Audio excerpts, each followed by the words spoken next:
Hello and welcome to the third video in the Heads Up for Healthier Brain series. My name is Erica and I'm an education coordinator here at the Alzheimer's Society of Simcoe County. So hopefully you have watched videos 1 and 2 and know that today we're going to be talking all about food. So the title of this video is Healthy Diet, Feed Your Body and Fuel Your Brain. Okay, so if you remember back to video 1 and we talked about the risk factors for Alzheimer's disease, things that we do have some control over, that two of the main risk factors are type 2 diabetes, and there is growing evidence to show that type 1 diabetes can also be a risk factor, although that's more because of people not managing their diabetes well. With type 2 diabetes, a lot of this is because the risk factors that can contribute to the development of type 2 diabetes also can be risk factors for dementia and impact the health of our brain. So type 2 diabetes and cardiovascular disease. So again, that main message from the first video, what's good for your heart is good for your brain. So if your heart health is suffering, your cardiovascular system is not performing well, it puts your brain at risk because it's not getting the essential oxygen and nutrients up to all of those neurons in the brain, and then allowing the brain to discard all the byproduct of all of its chemical interactions you've been doing all day through the cardiovascular system. So these two things are quite important for the health of your brain. So when we think about dietary risk factors, I'm sure that many of you are thinking about the kinds of foods that can put you at risk for type 2 diabetes and the kinds of foods that put you at risk for cardiovascular disease. So these are also the kinds of foods that can put you at risk for dementia. And what kinds of foods are those? So when you think about excess sugar, so we know that this is a risk factor for type 2 diabetes. If you have too much sugar in your diet, you can develop type 2 diabetes. So excess sugar can put your brain at risk as well. You think about your heart health, and that certain types of fats, mostly the saturated fats, can impact your heart health. Too much salt in your diet can impact your heart health. So these are also important things to consider when you're thinking of your brain health. When you think about processed foods, and processed foods, that's where we see a lot of the excess sugar, saturated fat, and salt. So if we are creating food at home, making foods at home, we have a lot more control over the type of food, the amount of sugar, the type of fat, the amount of salt, and so on that goes into the food. So one of the messages with the new Canada Food Guide, which we'll talk about in this video, is to try to eat out less and make meals at home more often. We also see that excess alcohol. So if you're drinking moderately within recommended guidelines, that doesn't put you at risk for dementia. But if you drink too much, then that starts to become a risk factor. In fact, there is a type of dementia that is directly tied to excess alcohol use. I'm going to start off with the sugars. So we're talking about carbohydrates here. And there are 3 categories of carbohydrates: sugars, starches, and fibers. When you think about the cells in our body, our cells need fuel, and it gets this fuel from carbohydrates. It takes the carbs in the food and it converts it into glucose, and the glucose fuels our cells. Our neurons, because they do so much work for us, they require a lot of fuel in order to perform properly. And so we do need to have carbohydrates in our diet so that it can convert it into the fuel that our brain needs to do its work. The thing is that not all carbohydrates are created equally. When you think about sugars, then you consider a kid on Halloween and they're eating a lot of candy. So this is simple sugar. The body doesn't have to do much work in order to convert it into glucose. It becomes a direct hit to the brain. It enters the brain quickly, the brain burns it off fast, and then you crash. And so you see kids getting very hyper, running around like crazy, so excited, and then they crash. And so this is the kind of food that we want to limit, because we want the body to take more time and have more effort in order to convert the carbohydrates into the glucose that it needs. So we're wanting to have a diet that's more focused on the starches and the fibers. When we do this course in person, we pull in a lot of resources from other organizations, reputable sources. And one of the resources we use in this week is from the Diabetes Association, and it is a glycemic index. So it does talk about these different types of carbohydrates, but also the index to show how much this food raises your blood sugar. So that's your glycemic index. When you think of that low glycemic index foods, 55 or less, these are the kinds of foods where it raises your blood sugar slowly. Your body takes more time to convert the carbohydrates from these foods into glucose. So these kinds of foods, barley, sweet potatoes, oats, apples, those types of things are good foods because it does give your body the fuel, but it releases it more slowly, so it lasts a longer period of time. Medium glycemic index foods, so these ones you're going to choose less often, thinking about rye bread, whole grain, wheat bread, wild rice, corn. It's the high glycemic index foods that we want to choose least often. These are the ones that it doesn't take the body much to convert it into glucose, so it raises the blood sugar fast. White bread, white rice, also potatoes and watermelon. So there are some foods in this high glycemic index. I know for myself, I was surprised to see. So this is a really good resource to look at. It does list different food types in each of these three categories. And I will try to list the resource underneath the video so that you can access it. The bottom line when it comes to carbohydrates is that your brain cells do need carbohydrates. Those cells need the carbs to convert into glucose, which is the fuel that those brain cells need to do all the amazing things that they do for us. We do need carbohydrates to give our brain a boost when we have low energy, but it's what kinds of carbs are you going to eat? Complex carbs are the ones that take longer for the body to absorb, kind of whole grains, foods in their natural state. When you think about having breakfast, if you have a bowl of oatmeal, it takes a lot longer for the body to convert that oatmeal into glucose. So it lasts you a much longer period of time.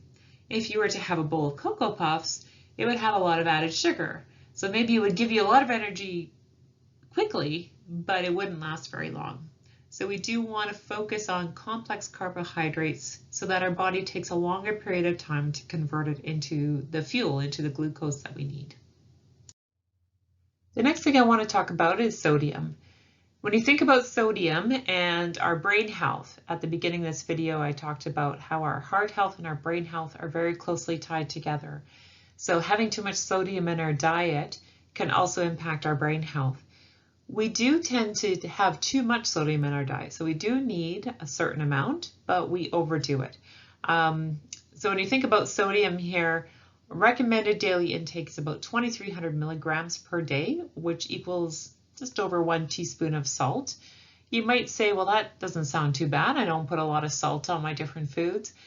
But it's through processed foods where we see a lot of our salt intake. It's hidden in many different things that we get in cans and bottles. Takeout, if you're getting some fries or something, they're usually covered in salt, so it can easily add up. So we have to be careful with the amount of salt that we have in our diet. And later in this video, we'll talk about reading nutrition labels, which is an important part of having a healthy diet. Be aware of how much sodium is in the food that you're eating when it's processed foods.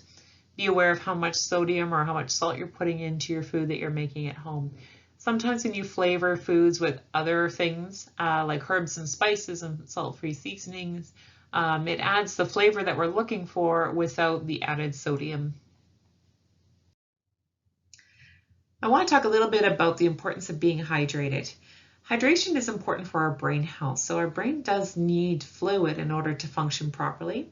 And as we get older, our brains are not very good at telling when we are starting to become dehydrated. So we almost have to take more effort to stay on top of getting enough hydration through the day, having some strategies to make sure that we're drinking regularly. Ideally, we want to be drinking water. Water is the best, we are made up of water. Water is the best fluid to get into our system. I know that not everybody likes to drink water, so making water a little bit more palatable might be a good strategy, putting some lemon in it or some other kinds of fruits. Some people use soda streams to make it a little bit more interesting. If you don't like water and you're drinking other types of fluids, that's fine too, but just to be aware if you're drinking things like fruit juice that they have a lot of added sugar, and certainly pop has a lot of sugar. If you're drinking things like diet pop, that has a lot of chemical sweeteners in them, so we want to be careful there as well. Things like coffee and other caffeinated drinks, caffeine actually pulls water out of our system, so we want to be careful not to rely on that to get hydration into our bodies. So ideally, we want to be looking at water if at all possible. In fact, it's one of the messages in the new Canada Food Guide is make water your drink of choice. So if you've got all the choices of different things to drink through the day, if you are not adverse to the idea of drinking water, to try to include more of that as your fluid choices through the day. And it might be that you get a water bottle that you keep filled up and you keep it with you and you just kind of sip on it all through the day, and that helps to keep you hydrated. The next thing I want to talk about is fats. There are 4 different kinds of fats that we're going to focus on. There are the unsaturated fats and the saturated fats. The unsaturated ones are the ones that are better for our heart health and for our brain health. And there's 2 different kinds here. There's monounsaturated and polyunsaturated. It's the polyunsaturated that we call the omega-3s. So you might have heard that message before, that omega-3s are important for our diet and important for our brain health, and that is true.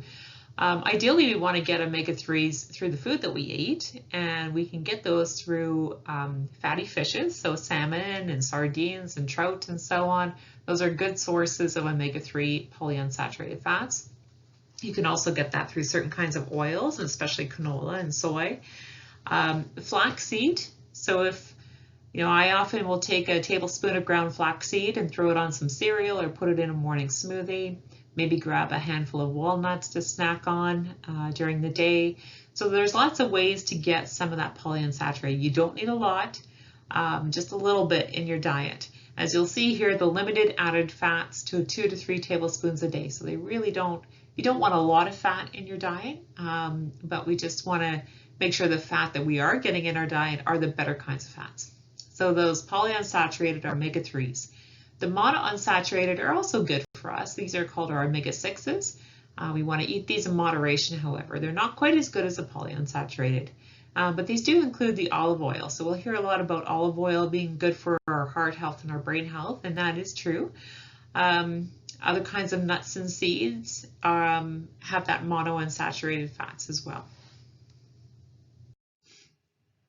Okay, so now that we've talked a little bit about the healthier fats, the unsaturated fats, we'll talk a little bit about the saturated ones here. So the saturated fats we want to limit in our diet. Have them occasionally. A lot of the things that we consider treats, things like cookies and muffins, chocolate, also those hot dogs when we go to a barbecue or whatever, those have a high amount of saturated fats in them, so we want to make sure that we are eating those in limited amounts. The foods that have trans fats, that's the kind of fat we really want to avoid. We actually won't see trans fats in packaged food because it's been legislated out of packaged foods. You shouldn't see more than a very trace amount when we look at nutrition fact labels. But we can also, as it says here, shortening. So if you're using shortening to bake a pie or whatever, it's going to have that trans fat. So we want to really limit this kind of fat in our diet. So these are the ones that we want to eat in moderation. The Canada Food Guide was revamped in 2019. You may remember the old Canada Food Guide had the 4 different categories of foods, so fruits and vegetables, meat and alternatives, dairy and grains, and then it would have how many servings of each type of category you should eat depending on your sex and your age. That's been revamped as of 2019, as I said, and we don't have the categories and the number of portions any longer. What they are focusing on are some key messages around eating, which we will be going through in the next few slides, but also what we call the plate method. So you'll see here on the left side of the screen, we have the plate, And what they are focusing on is you have half of your plate be fruit or vegetable of some kind. A quarter of your plate to be protein food. So notice it's not meat and alternatives, it's protein food, because you can get protein in many different types of foods.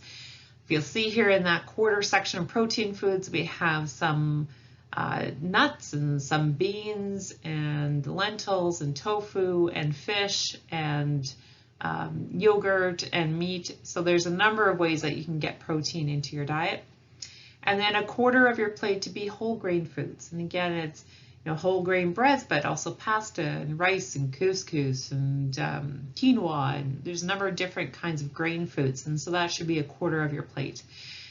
Now, when you're thinking about portion control, think about the plate size. If you're using a big dinner platter plate, then you probably are getting too much food at a meal. If you can make it a smaller plate and follow this plate method, then you're more likely to get the right portion of food into your diet at the meal. So just be aware of the size of your plate.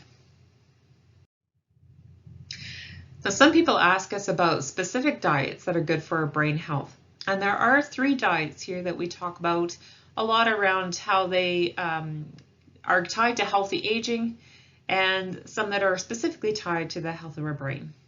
So we have the DASH diet, which was actually created for heart health, and it stands for dietary approaches to stop. That should be stop hypertension. One of the key messages in the New Canada Food Guide is limiting processed foods. Processed foods is a major source of saturated fats and salt and sugar. And so if we want to control how much of this we're getting into our diet, we need to limit how much of these kinds of foods that we're eating.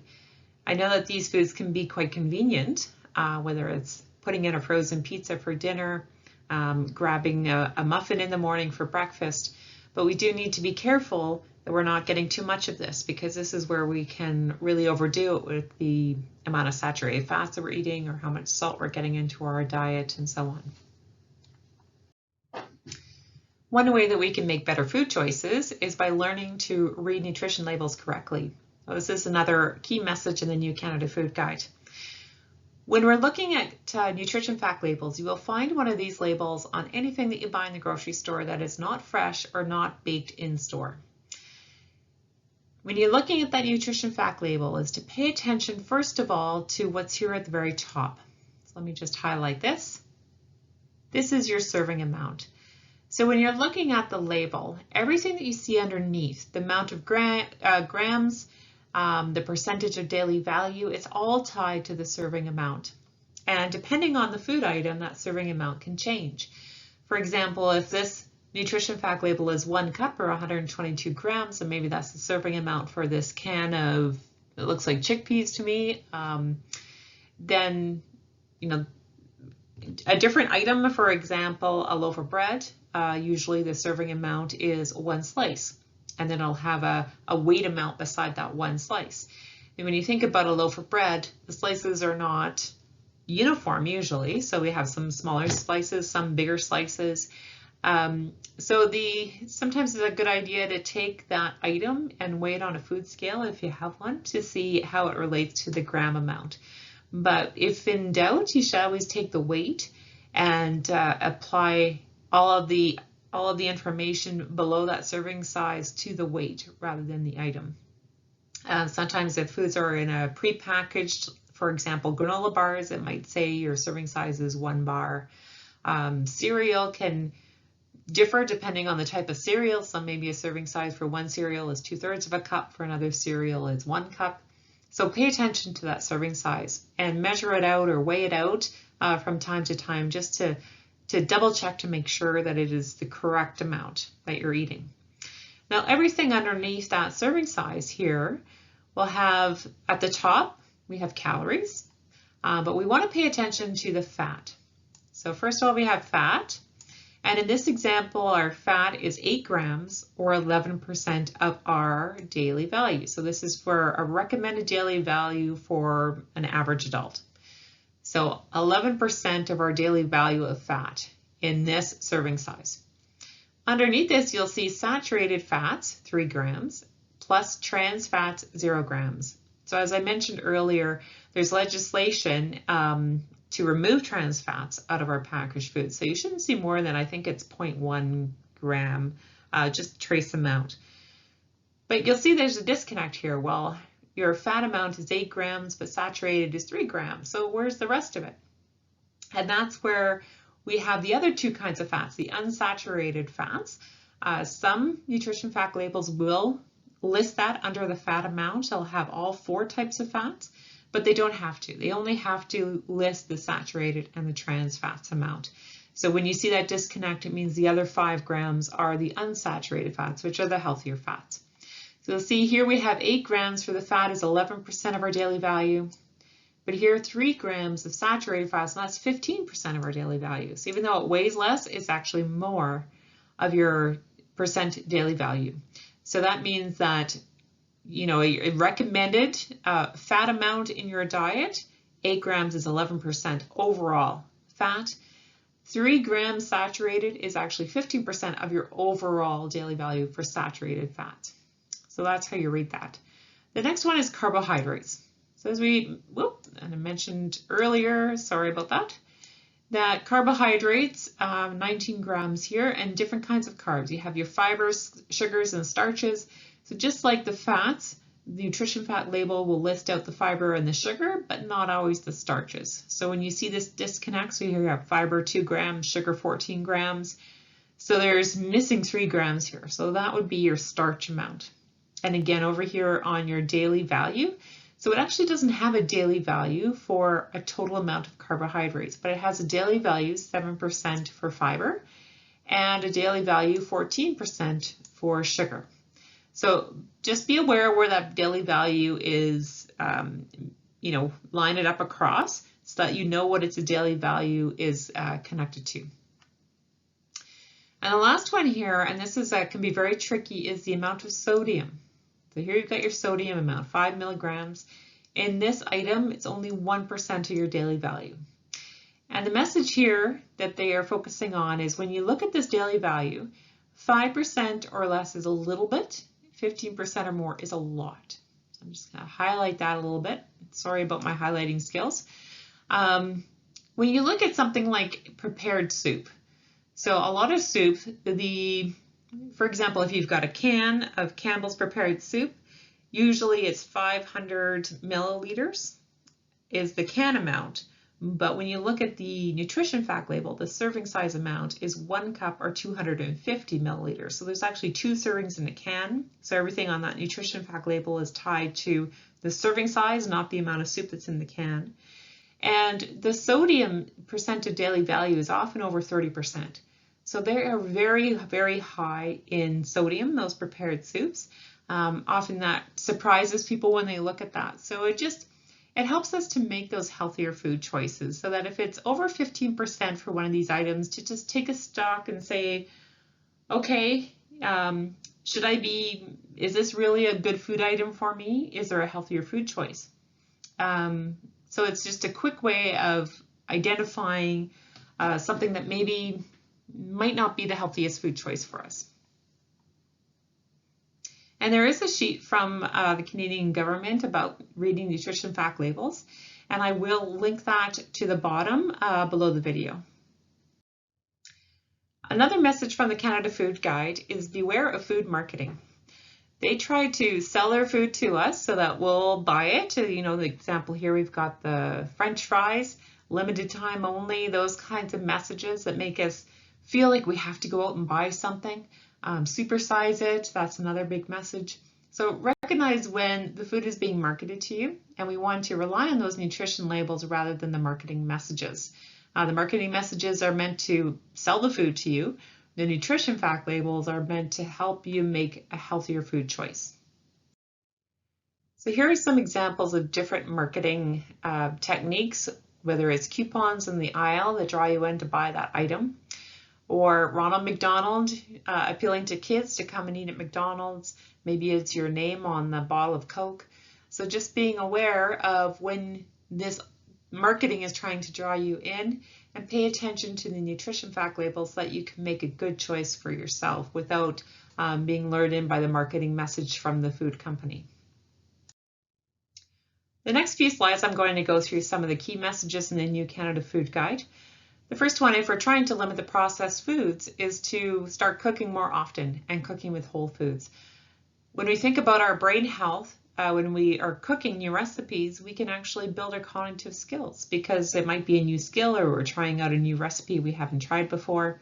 So try to pair it with building our cognitive engagement and trying out new things. More control goes over what you put into your food. So when you're in control of how much salt or what kinds of fats you're putting into the food that you're going to eat, you can have much more control over how much you're getting into your diet. And we can save money when we are cooking at home. And I know for myself, what I have found during the pandemic is I'm saving a lot of money on food because I'm not eating out. I'm not grabbing something fast on my way home from work because I don't have time to cook. So it is showing, at least for me, that you can save a lot of money and eat quite well when you're cooking at home. However, this is one of the challenges with the pandemic is the socialization piece of eating. One of the messages in the Canada Food Guide is to eat meals with others. And we do know that socialization is important for our brain health, and that'll be a big topic in our next video. But it says here that feelings of loneliness can decrease appetite. And we do see, for example, with our older adults who may be widowed or, they're living alone, that they often don't feel like eating. They don't feel like making their own meals. And so, the idea of tea and toast, but they're not getting the proper nutrition into their diet. So eating with other people, eating is a social activity often, and it is important. It does help us to make healthier food choices when we're eating with others. The next message in the Canada Food Guide is enjoying your food. So the more food that you like to eat and it's flavorful and you've prepared on your own, maybe you use lots of different kinds of spices. There's lots of great recipes out there that are very enjoyable and flavorful, new recipes, cooking at home, have control over what's going into them. So be open to trying those. Try out new recipes, try out new spices, see how it goes. It's about developing a healthy attitude towards food. And be mindful of eating habits. We often get into eating habits where we're not paying attention to when we're eating, what we're doing while we're eating. We're watching our phone or the TV or whatever, how fast we're eating. So this message in the New Canada Food Guide is to stop and slow down and pay more attention to what we're doing when we're eating. What did you eat? When did you eat? Why did you eat? Where did you eat? How did you eat? How much did you eat? Maybe asking yourself some of these questions when you're thinking about the meals that you've eaten so far today. Can you answer these? Did you pay attention when you were eating? Were you mindful about the food that you were eating and what was going on around you while you were eating?